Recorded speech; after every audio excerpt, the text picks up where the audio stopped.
Lalu bagaimana sebenarnya kasus penculikan dan penyiksaan WNI di Malaysia ini bisa terjadi? Kita tanyakan kepada pengacara korban, ada Pak Said Firhat Assegaf. Selamat sore. Sore. Ya, Pak Said, sebenarnya Ya. bagaimana kondisi korban FF saat ini? Alhamdulillah kondisi korban saat ini sudah membaik, ditambah lagi sudah berkumpul sama keluarga, jumpa anak, keluarga, jadi kondisinya sudah semakin baik. Berarti Terutama sudah fisik. pulang ya, sudah tidak dirawat di rumah sakit? Sudah tidak dirawat rumah sakit. Dirawat di rumah sakit waktu masih di Penang. Baik, ini Pak Said, bagaimana ceritanya korban ini bisa sampai diculik lalu disekap di Malaysia? Ceritanya awal memang semua berawal dari hutang piutang dari pihak suami.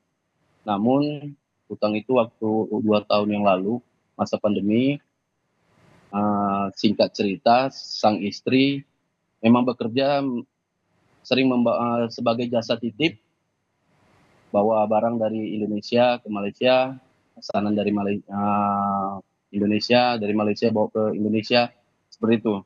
Dan dapat kabar sang istri berangkat ke Malaysia di tanggal 6, nah disitulah awal mulanya. Berarti yang punya utang ini adalah suaminya. Suaminya ketika kejadian terjadi berada di Malaysia atau di Indonesia? Macam mana Mbak? Ulangin. Ini kan ceritanya awalnya berawal dari utang si suami korban. Ketika kejadian terjadi penculikan dan penyekapan, suaminya berada di mana, Pak Said? Terjadi penculikan dan penyekapan, suami berada di Kabupaten Langkat, tepatnya di Kecamatan Tanjung Pura, di rumah. Sebenarnya suami sudah juga berpesan kepada sang istri, jangan dulu berangkat, karena masih ada terkait utang piutang kan. Namun istri dengan kendala ekonomi, ya juga tetap berangkat menuju Penang. Dan diikutin dan diculik itu di daerah Penang. Sampai suaminya bisa berpesan kepada sang istri ketika akan berangkat ke Malaysia. Apakah sebelumnya, sebelum hari keberangkatan sudah ada ancaman-ancaman kepada kepada sepasang suami istri ini? Kalau ancaman tidak ada karena sang suami sebelum terjadinya ini beberapa tahun kemudian itu sudah beberapa tahun sebelumnya itu sudah sempat membayar.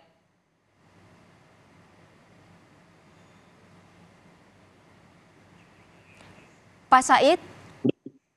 Baik, bisa diulang kembali tadi suara Pak Said sempat hilang sebentar. Ancaman sebelumnya belum ada karena memang sang suami sudah sempat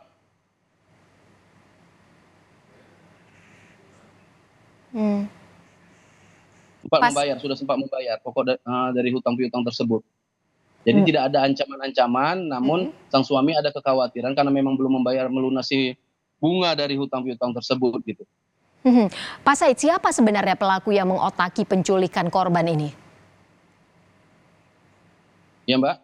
Siapa sebenarnya pelaku yang mengotaki penculikan ini? Pelakunya berinisial Acun, ya memang bekerja sebagai alung. Kalau kita di sini kita sebut sebagai rentenir lah. Berarti sebenarnya pelaku dan korban memang sudah mengenal sebelum kejadian terjadi?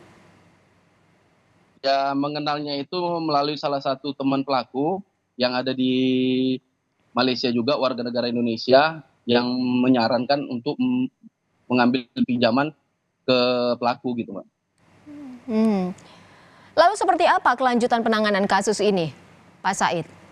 Alhamdulillah saat ini pihak kepolisian di Raja Malaysia menanggapi dengan serius perkara ini, dan dari 14 pelaku, 9 dari 14 tersebut sudah ditetapkan sebagai tersangka, dan kemungkinan ancaman hukuman itu seumur hidup 40 tahun, dikarenakan memang di Malaysia saat ini sudah tidak membenarkan lagi adanya hukuman mati. Pak Said, Anda mengatakan ada 14 pelaku. Ke-14 pelaku ini yang melakukan penculikan dan penyekapan kepada korban? Ya, benar Mbak. Ada 9 yang sudah dijadikan tersangka, 5 lainnya? 5 lainnya masih dalam proses hukum dan memang kita serahkan benar-benar ke kepolisian di Raja Malaysia, Mbak. Mhm. Ini kan untuk kasus penculikan dan penganiayaan. Kalau untuk kasus utang piutangnya apa yang disampaikan oleh suami korban, Pak Said? Kalau untuk hutang piutang, berdasarkan hutang piutang hanya Rp53.000, itu berkisaran 150 juta. Pokoknya sudah dibayar 170 juta, dan bahkan sewaktu penyiksaan itu berlangsung, pihak keluarga sudah sempat memberikan tebusan sebesar 178 juta, namun penyiksaan tersebut tetap juga dilakukan dan tidak juga dibebaskan. Sang istri tadi tidak juga dibebaskan gitu, Mbak. Baik, berarti sudah ditangani polisi, berarti kasus ini sudah selesai ya antara korban dan pelaku? Kasus antara korban dan pelaku, namanya proses hukum, Mbak, belum selesai. Cuma saja ini kami dari pihak kuasa hukum bersama KBRI memohon untuk kepulangan korban dulu, dikarenakan supaya pemulihan psikisnya, Mbak, ya. Baik, terima kasih banyak Pak Said Firhat Assegaf sudah bergabung bersama kami dalam Indonesia Update. Semoga korban Ibu FF segera sembuh dan kasus ini juga bisa selesai dengan sesuai yang diinginkan oleh pihak korban. Terima kasih banyak sudah bergabung. Selamat sore.